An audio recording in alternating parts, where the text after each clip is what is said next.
Hello friends, இன்றைக்கி நம்ம சுவையான தேங்காய் சாதம் எப்படி பண்ணலாம் அப்படிங்கிறத பார்க்கலாம். வாங்க வீடியோக்குள்ளே போகலாம். முதல்ல தேவையான பொருட்கள் என்னெல்லாம்னு பார்த்துடலாம். நமக்கு தேவையான அளவு சாதத்தை வடித்து எடுத்துக்கணும். 1.5 ஸ்பூன் கடலைப்பருப்பு, உளுந்தம்பருப்பு, அதுக்கப்புறம் 2 காஞ்ச மிளகா, 2 பச்சை மிளகா கட் பண்ணி எடுத்திருக்கேன். அப்புறம் கருவேப்பிலை, கடுகு கொஞ்சம் எடுத்திருக்கேன். நெக்ஸ்ட்டு நமக்கு தேவையான தேங்காயை எடுத்துக்கணும். நமக்கு எவ்வளோ தேங்காய் வேணுமோ அதுக்கேற்ற மாதிரி தேங்காய் சாதம் ரொம்ப டேஸ்ட்டாக இருக்கும். வாங்க தேங்காய் சாதம் எப்படி பண்ணலாம் அப்படிங்கிறத பார்க்கலாம். ஒரு கடாயில் தேவையான அளவு தேங்காய் எண்ணெய் ஆட் பண்ணிக்கணும். தேங்காய் எண்ணெய் யூஸ் பண்ணி பண்ணால் தேங்காய் சாதம் ரொம்ப டேஸ்ட்டாக இருக்கும். அதனால் கொஞ்சம் தேங்காய் எண்ணெய் ஆட் பண்ணிவிட்டு எண்ணெய் காஞ்சதும் அதில் கடுகு போட்டுக்கோங்க. கடுகு நல்லா பொரிஞ்சு வர வரைக்கும் வெயிட் பண்ணுங்கள். கடுகு நல்லா பொரிஞ்சு வந்ததுக்கப்புறம் அதில் நம்ம ஆல்ரெடி எடுத்து வச்சுருக்கிற உளுந்தம்பருப்பு, கடலைப்பருப்பு, பச்சை மிளகா, காஞ்ச மிளகா எல்லாத்தையும் ஆட் பண்ணணும். இப்போ நல்லா கடுகு பொரிஞ்சு வந்துருச்சு. நம்ம எடுத்து வச்சுருக்கிற எல்லாத்தையுமே ஆட் பண்ணிக்கலாம். ஆட் பண்ணி நல்லா கிளறி விடுங்க. அடி பிடிச்சிடக்கூடாது. அதில் ரொம்ப கவனமாக இருங்க. தீயை லோ பண்ணி வச்சுக்கோங்க. ஏன்னா கலர் மாறிடக்கூடாது. கலர் மாறினா தேங்காய் சாதம் பார்க்க நல்லாவே இருக்காது. அதனால் எதுவுமே கீழே பிடிச்சிடக்கூடாது. அதை மைண்டில் வச்சுக்கிட்டு கிளறி விட்டுக்கிட்டே இருக்கேன். ரொம்ப கவனமாக இருக்கணும். இல்லைனா அந்த பருப்பு எல்லாமே பிளாக் கலரில் சேஞ்ச் ஆயிரும் உடனே. ஸோ கிளறி விட்டுக்கிட்டு இருக்கப்போ கொஞ்சம் பெருங்காயத்தூள் ஆட் பண்ணிக்கோங்க. சுவைக்காக தான் ஆட் பண்ணுறோம், கம்பல்சரி கிடையாது. வேணும்னா ஆட் பண்ணுங்கள், வேணான்னா விட்டுறலாம். பெருங்காயத்தூள் ஆட் பண்ணிவிட்டு லைட்டாக கிளறி விடுங்க.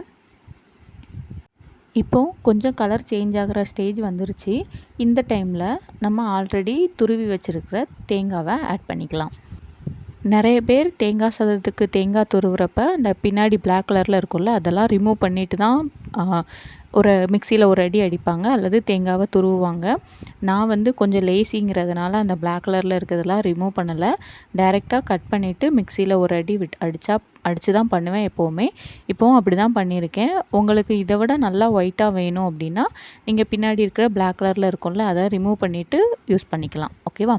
இப்போது ஒரு நிமிஷம் நம்ம நல்லா கிளறி விட்டதுக்கப்புறம் நம்ம ஆல்ரெடி எடுத்து வச்சுருக்கிற ரைஸை ஆட் பண்ணிக்கலாம். என்னோடய ரைஸ் வந்து உதிரி உதிரியாக இருக்குது. உங்களுக்கு ரைஸ் வந்து ஒரு வேளை உதிரி உதிரியாக இல்லை அப்படின்னா கொஞ்சம் ரைஸில் எண்ணெய் ஆட் பண்ணிக்கோங்க. அப்படி ஆட் பண்ணிங்கன்னா ரைஸ் நல்லா உதிரி உதிரியாக இருக்கும். ரைஸ் ஆட் பண்ணதுக்கப்புறம் நல்லா கிளறி விட்டுருங்க. கரெக்டாக ஒரு நிமிஷத்தில் ஃப்ளேம் ஆஃப் பண்ணிடுங்க. இல்லைனா அந்த கலர் வந்து சேஞ்ச் ஆக ஆரம்பிச்சிரும். கலர் சேஞ்ச் ஆனால் தேங்காய் சாதம் நல்லாவே இருக்காது பார்க்குறதுக்கு. அதனால் கரெக்டாக ஒரு நிமிஷத்தில் ஃப்ளேம் ஆஃப் பண்ணிடணும். ஃப்ளேம் வந்து லோ ஃப்ளேமில் தான் இருக்கணும். அதை கலர் சேஞ்ச் ஆகக்கூடாதுங்கிறதுக்காக தான்.